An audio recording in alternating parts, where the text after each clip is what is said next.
Hello friends, पिछली class में हम लोगों ने बात किया था लेसन नंबर 2 में हम लोग पढ़ रहे हैं कौन सा चैप्टर, प्रतिबल तथा विकृति, stress and strain.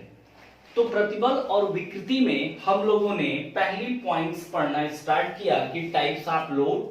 Types of load में हमने आपको बताया कि चल और अचल भार किसको कहते हैं, डेड एंड लीव लोड किसको कहते हैं, एग्जाम्पल भी दिया उसका। उसके बाद दूसरा फोर्स हम लोगों ने पढ़ा, दूसरा बल या भार या बोझ हमने पढ़ा कि अच्छी और अनुप्रस्थ भार, उसको भी आपको समझाया गया।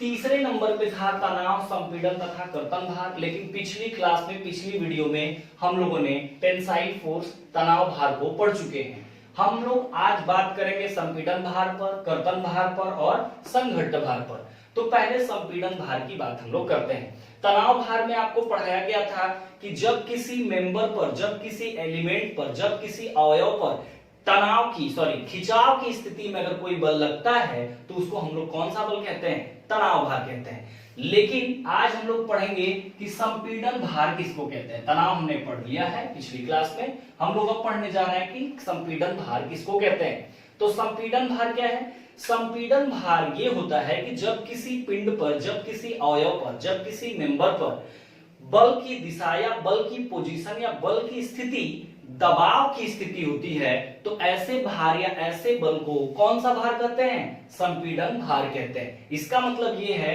कि संपीड़न भार में हमेशा उस वस्तु को दबाने की कोशिश की जाएगी। अगर ऐसी स्थिति बनती है तो उस भार को संपीड़न भार बोलेंगे। क्लियर है? मतलब ये है कि जैसे ये हमारा कोई सबस्टेंस है, ये हमारा कोई सबस्टेंस है, मतलब कोई पदार्थ है, अगर इस पर हम बल को दबाने की स्थिति में लगा रहे हैं तो ये जो F1 दिखाया गया है, इस बॉडी को, इस पदार्थ को, इस पिंड को क्या कर रहा है? दबाने की कोशिश कर रहा है। इसलिए हम इसको कहेंगे यह कौन सा भार है? यह संपीड़न भार है। इसके अलावा थोड़ा, अब मान लीजिए तनाव भार खिंचाव की स्थिति में लगता है तो इसको हम लोग तनाव भार कहते हैं, दबाव की स्थिति में लगता है तो इसको हम लोग संपीड़न भार कहते हैं। लेकिन इसके अलावा अगर आपको और थोड़ा डीप में जाना है तो समझने की जरा कोशिश करिएगा। हमने आपको बताया था कि जब किसी अवयव के लंबाई के अक्ष के लंबवत कोई भार कार्य करता है तो इसको हम लोग क्या बोलते हैं? इसको हम लोग बोलते हैं कि यह अनुप्रस्थ भार होता है। अनुप्रस्थ भार में बताया गया है। लेकिन अनुप्रस्थ भार के साथ साथ ये और भी कौन सा भार इसको बोल सकते हैं? तो ये खिंचाव की स्थिति में है तो यह तनाव भार भी है। लेकिन उसके साथ साथ अगर हम इसी को मान लीजिए दबाव की स्थिति में लगाते हैं तो यह कौन सा भार है? यहाँ पे F1, ये हमको सीधा सीधा इंडिकेट कर रहा है कि इस पदार्थ को, इस पिंड को, इस अवयव को दबाने की कोशिश कर रहा है F1। इसका मतलब F1 यहाँ पे जो है वह हमारा संपीड़न भार है। लेकिन यह अवयव के लंबाई के अक्ष के लंबवत कार्य कर रहा है। इसका मतलब संपीड़न के साथ साथ यह कौन सा भार होगा? अनुप्रस्थ भार भी बोला जा सकता है। तो इसका मतलब ये है कि अगर कोई कहे कि सभी के सभी अनुप्रस्थ भार संपीड़न भार हैं या सभी के सभी तनाव भार संपीड़न भार हैं, तो ऐसा कुछ नहीं है। कैसा है कि अगर वह दबाव में हो, चाहे वह अवयव के समानांतर हो, मतलब अगर यहां लगा रहे हैं तब भी यह कैसा फोर्स है? F2 F3। यह अब लंबाई के अक्ष के समानांतर है, मतलब अच्छी भार तो है, लेकिन साथ ही साथ यह कौन सा भार माना जाएगा? यह संपीड़न भार माना जाएगा। ये बात समझ में आ रही है? मतलब चाहे वह अक्ष के समानांतर हो, चाहे हम इसी पे बात करें, अगर ये ऐसे काम कर रहा है, ऐसे काम कर रहा है, तो इसका मतलब ये F1 F2 की दिशा क्या है? F3 की दिशा क्या है? इसको दबाने की कोशिश कर रहा है। मतलब ये कहने का कि जब वस्तु पर दबाने की स्थिति में कोई बल या भार या बोझ लगता है तो उसको हम लोग कहते हैं संपीड़न भार। तो लिख लीजिएगा, नोट करिएगा। जब किसी अवयव पर भार दबाव की स्थिति में लगता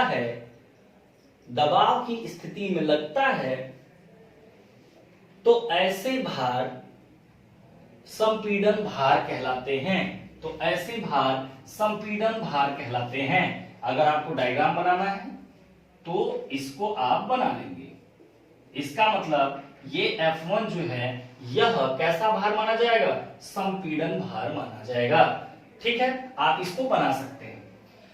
इसके बाद हम लोग पढ़ेंगे कर्तन भार। क्या पढ़ेंगे भाई, इसको आप नोट कर लीजिएगा, आगे पीछे वीडियो करके आप आराम से बना लीजिएगा, कोई ज्यादा दिक्कत है नहीं, ठीक है। अब देखिए तीसरा जो हमारा बचा इसमें, वो कौन सा भार बचा, कर्तन भार, जिसको हम लोग शियर फोर्स, शियर लोड कहते हैं, या इसका एक और नाम इसको बोलते हैं अपरूपण भार। कौन सा नाम बोलते हैं भाई, अपरूपण भार। कौन सा भार है ये, डिफॉर्मेशन लोड, ठीक है। ये हमारा अपरूपण भार के भी नाम से जाना जाता है। कौन होता है, कर्तन भार। सबसे पहले हम कर्तन का मतलब समझेंगे, उसके बाद हम कर्तन भार को समझेंगे। तो कर्तन का मतलब होता है कि जब दो मेंबर्स आपस में स्लाइड करता है, आपस में रगड़ता है, आपस में दो मेंबर्स घिसता है, तो ऐसी क्रिया कौन सी क्रिया कहलाती है, कर्तन की क्रिया कहलाती है। मतलब समझ में आई बात, मतलब कर्तन को पहले समझा जाए कि शियर कौन सी चीज है। शियर जो होता है, अगर दो मेंबर्स आपस में स्लाइड कर रहे हैं, तो इसका मतलब यह क्रिया कौन सी क्रिया कहलाती है, कर्तन की क्रिया कहलाती है। अब कर्तन भार को अगर आपको समझना है तो हमने एक डायग्राम बनाया है, यहाँ पे ये ए है और ये बी है। इसको इस डायग्राम से, इस चित्र से हम कर्तन भार को आसानी से समझ सकते हैं। क्या है भाई, चित्र ए में आपको दिखाया गया है कि ऊपर एक प्लेट है और एक नीचे प्लेट है, और इन दोनों प्लेटों को एक रिवेट के द्वारा इसको जोड़ा गया है।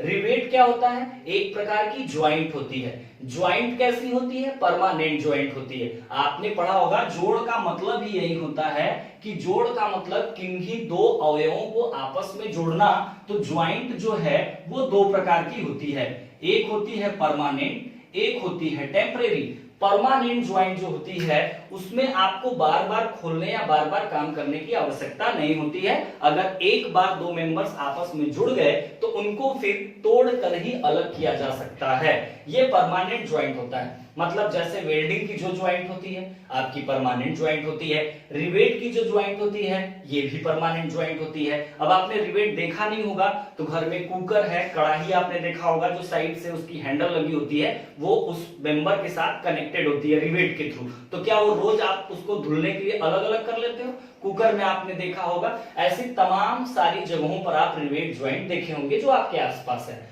तो रिवेट ज्वाइंट एक परमानेंट ज्वाइंट है, वेल्डिंग ज्वाइंट एक परमानेंट ज्वाइंट है, ब्रेजिंग, सोल्डरिंग भी आप जानते होंगे, सोल्डरिंग भी आप देखे होंगे, वो भी क्या है, परमानेंट ज्वाइंट है। और टेम्परेरी ज्वाइंट क्या होता है, जैसे नट बोल्ट हो गया, आप जब चाहे खोलें जब चाहे लगाएं, स्क्रू होता है। तो इस तरह की ज्वाइंटें होती हैं, जो कुछ ज्वाइंटें परमानेंट होती हैं और कुछ ज्वाइंटें टेम्परेरी होती हैं। तो मैंने इसको ऐसे ही बता दिया आपको जानकारी के लिए। अब हम आते हैं, बात करते हैं कर्तन भार पर। कर्तन भार को समझने के लिए हमने आपको कहा कि कर्तन को सबसे पहले समझना जरूरी है। कर्तन को समझने का मतलब क्या है कि जब दो मेंबर्स आपस में स्लाइड करते हैं तो इनके बीच की जो ये क्रिया है इसी को हम लोग कर्तन या शियरिंग के नाम से जानते हैं। अब इनको समझने के लिए, कर्तन भार को समझने के लिए हम निम्न उदाहरण से आराम से समझ सकते हैं। जैसे डायग्राम ए में आप देख रहे हैं कि दो प्लेट आपस में जोड़ा गया है, किससे, रिवेट से। और हमने कहा कि रिवेट एक प्रकार की ज्वाइंट है जो दो मेंबर्स को जोड़ती है, परमानेंट जोड़ती है। और ऊपर का प्लेट का हैचिंग देखिए इस तरह का किया गया, इससे ये पता चलता है कि यह एक पहला प्लेट है ऊपर वाला, और इस तरह का ये करने का मतलब है कि यह नीचे वाला प्लेट है, जिससे कि आप आसानी से समझ सकें। और दोनों प्लेट के कॉर्नर पर ये किस स्थिति में बल लगाया गया है, खिंचाव की स्थिति में। मतलब इस फोर्स को अभी के लिए क्या बोल सकते हैं, अभी के लिए आप इसको टेंसाइल फोर्स आराम से बोल सकते हैं। समझ नहीं बात, इसका मतलब कि इस डायग्राम से हम क्या समझने का प्रयास कर रहे हैं भाई, कर्तन भार को समझने का प्रयास कर रहे हैं।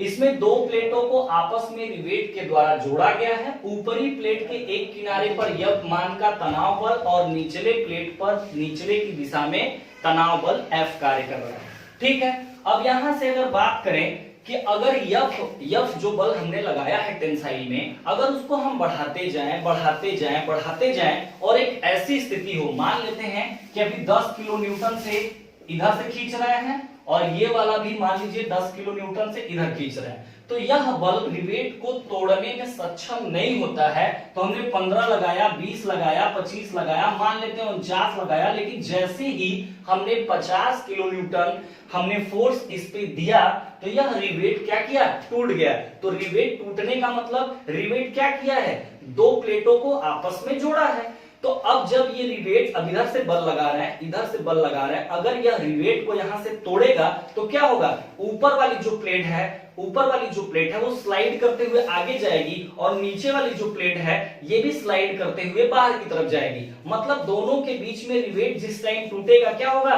स्लाइड होगा। तो रिवेट जिस टाइम टूटता है दोनों के स्लिप करने का या दोनों के स्लाइड करने की क्रिया क्या कहलाती है, कर्तन की क्रिया कहलाती है। जब ये टूटेगा तो ये प्लेट इधर चला आएगा, ये प्लेट क्या करेगा, नीचे से आगे की तरफ जाएगा। तो निश्चित तौर पे जब दोनों प्लेट आपस में स्लाइड करते हुए जाएंगे, रिवेट टूटेगा, तो उस क्रिया को कौन सी क्रिया कहेंगे, कर्तन की क्रिया। और जो बल मान लेते हैं कि यही F बल अगर इस रिवेट को तोड़ने में सक्षम रहा, अगर यही बल F इस रिवेट को तोड़ने में अगर सक्षम रहता है तो उस समय रिवेट के समय जो तोड़ने वाला बल होता है या भार होता है या बोझ होता है उसी को हम लोग कर्तन भार कहते हैं। क्लियर हुआ।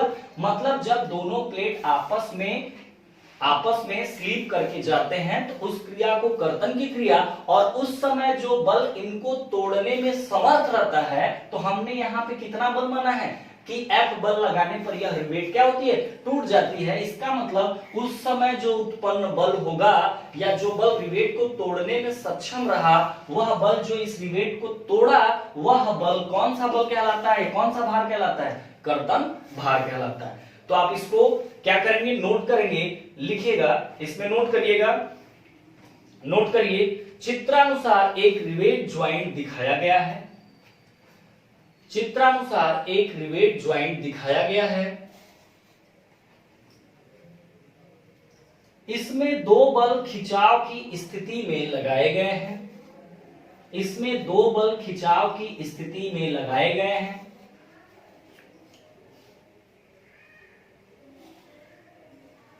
यदि यह बल रिवेट को तोड़ने में, यदि यह बल रिवेट को तोड़ने में सक्षम है तो, रिवेट को तोड़ने में सक्षम है तो चित्र बी के अनुसार दोनों प्लेट फिसल जाएंगे, दोनों प्लेट फिसल जाएंगे।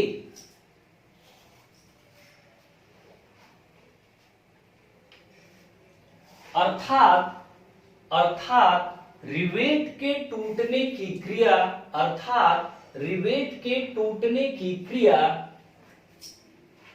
कर्तन की क्रिया, रिवेट के टूटने की क्रिया कर्तन की क्रिया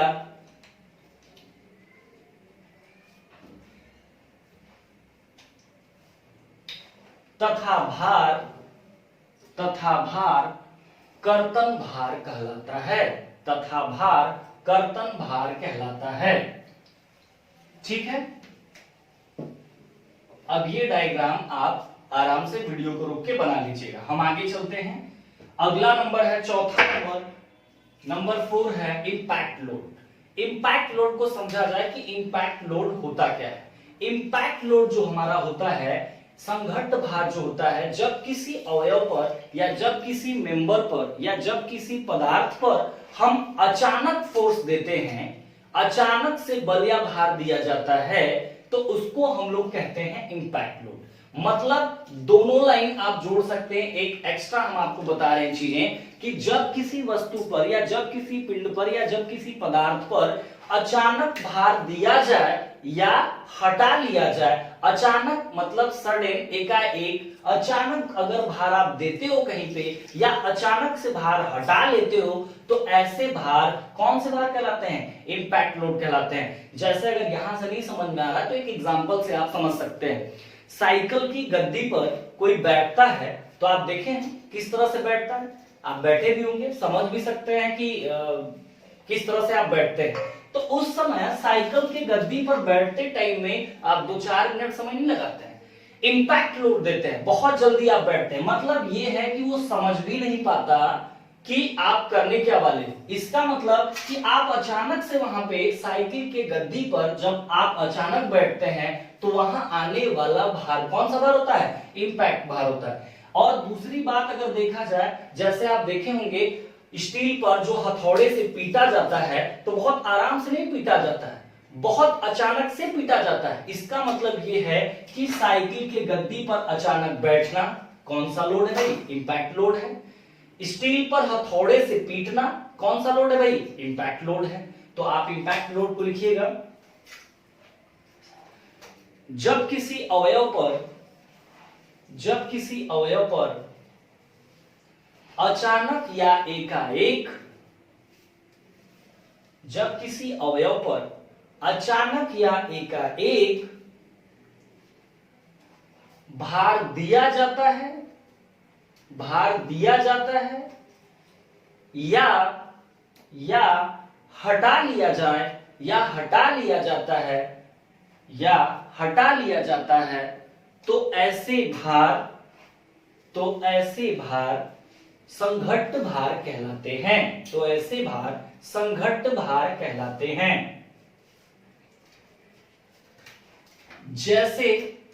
जैसे स्टील पर हथौड़े से एकाएक पीटना,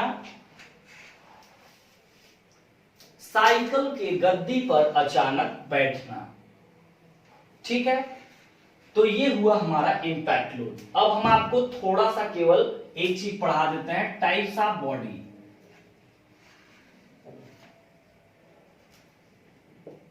पिंड के प्रकार। पिंड 3 प्रकार के होते हैं। पहला होता है इलास्टिक बॉडी, दूसरा होता है प्लास्टिक बॉडी और तीसरा होता है रिजिड बॉडी। ठीक है, इलास्टिक बॉडी मतलब प्रत्यास्थ पिंड, प्लास्टिक बॉडी मतलब कि प्लास्टिक पिंड, और रिजिड बॉडी का मतलब है दृढ़ पिंड। तो आप एक बात बताइए, जब हम आपको प्रॉपर्टी लेसन नंबर 1 इंट्रोडक्शन का पढ़ा रहे थे तो उस टाइम में हमने पढ़ाया था आपको इलास्टिक बॉडी तो नहीं पढ़ाया था, लेकिन इलास्टिक प्रॉपर्टी जरूर पढ़ाया था। प्रत्यास्थता का गुण पढ़ाया था, प्लास्टिकता का भी गुण आपको पढ़ाया गया था। तो आप उनसे जोड़ के बहुत आराम से बता सकते हैं कि इलास्टिक बॉडी क्या होती है। इलास्टिक में आपको क्या बताया गया था? इलास्टिक ऐसी प्रॉपर्टी होती है जब हम फोर्स लगाते हैं तो उसमें परिवर्तन हो जाता है, डिफॉर्मेशन हो जाता है, विरूपण हो जाता है, लेकिन जैसे ही बल हटा लेते हैं वह डिफॉर्मेशन खत्म हो जाता है, वो परिवर्तन खत्म हो जाता है, वह विरूपण खत्म हो जाता है। मतलब यह है कि टेम्परेरी टाइप का डिफॉर्मेशन या अस्थायी परिवर्तन प्राप्त होता है प्रत्यास्थता के गुण में। तो यहाँ पे इलास्टिक बॉडी है, तो इलास्टिक बॉडी को क्या बोलेंगे कि ऐसा पिंड जिस पर बल लगाने पर उस पिंड के भौतिक आकार, उसके फिजिकल फॉर्म में पूरी तरह से डिफॉर्मेशन हो जाता है, लेकिन जैसे ही हम फोर्स हटा लेते हैं तो वह बॉडी क्या करती है? अपनी प्रारंभिक अवस्था को ग्रहण कर लेती है। ऐसी बॉडी कौन सी बॉडी होती है? इलास्टिक बॉडी होती है। प्लास्टिक बॉडी क्या होती है? प्लास्टिक बॉडी का मतलब ये होता है कि जब हम फोर्स लगाते हैं, जब आपको प्लास्टिकता पढ़ाई जा रही थी तो प्लास्टिकता में आपको बताया गया था कि जब हम बल लगाते हैं तो उसके आकार में परिवर्तन तो होता है, विरूपण तो होता है, डिफॉर्मेशन तो होता है, लेकिन बल को हटा लेने पर वह विरूपण हमेशा के लिए स्थायी हो जाता है। इसका मतलब वह अपनी प्रारंभिक अवस्था को ग्रहण नहीं कर पाता। इसका मतलब प्लास्टिक बॉडी को क्या बोलेंगे? ऐसा पिंड जिस पर बल लगाने पर उसके फिजिकल फॉर्म में तो चेंजेस हो जाता है, लेकिन फोर्स को हटा लेने पर, बल को हटा लेने पर उसमें स्थायी विरूपण प्राप्त करता है। तो ये दोनों चीज आप उन्हीं से लिख सकते हैं बहुत आराम से, कोई ज्यादा इंपॉर्टेंट भी नहीं है कि हम ज्यादा लिखवाएं, आपको ऐसे ही बता देते हैं। तीसरा हमारा है रिजिड बॉडी। आपके एग्जाम में भी ज्यादा नहीं पूछा जाता। रिजिड बॉडी का मतलब होता है, दृढ़ पिंड का मतलब होता है कि इसमें जब हम फोर्स लगाते हैं, इन दोनों में क्या था? जब हम बल लगाते हैं तो दोनों में ही परिवर्तन होता है, बस फर्क इस बात की होती है कि इलास्टिक में बल हटाने पर परिवर्तन खत्म हो जाता है और प्लास्टिक में बल हटाने पर परिवर्तन समाप्त नहीं होता है। लेकिन रिजिड बॉडी क्या कहता है कि रिजिड बॉडी अगर है तो आप अगर फोर्स लगा रहे हो तो उसमें किसी भी प्रकार का डिफॉर्मेशन होगा ही नहीं, और जब डिफॉर्मेशन होगा ही नहीं तो परमानेंट डिफॉर्मेशन या टेम्परेरी डिफॉर्मेशन की बात तो आएगी ही नहीं। मतलब ये है कि इन दोनों में जब आप पहले बल लगाते हो तो इसमें परिवर्तन होता है, लेकिन बल हटा लेते हो तो पहले नंबर में परिवर्तन समाप्त हो जाता है, दूसरे में स्थायी परिवर्तन हो जाता है। लेकिन तीसरा जो रिजिड बॉडी है, रिजिड बॉडी में जब हम फोर्स लगाते हैं तो उसमें किसी भी प्रकार का डिफॉर्मेशन होता ही नहीं है। डिफॉर्मेशन नहीं होने का मतलब ये रिजिड इनके मॉलिक्यूल बहुत पास होते हैं जिसकी वजह से इनमें किसी भी प्रकार का कोई डिफॉर्मेशन नहीं होता। हाँ, अगर आप फोर्स को बढ़ा देंगे तो यह क्रैश तो हो सकते हैं, यह फेल्योर हो जाएंगे, लेकिन इनमें कोई भी डिफॉर्मेशन प्राप्त नहीं होता। तो ठीक है, आज के लिए आज के क्लास में बस इतना ही। हम लोग फिर इसके आगे वाले क्लास में फिर हम लोग बात करेंगे इसके आगे का। Thank you.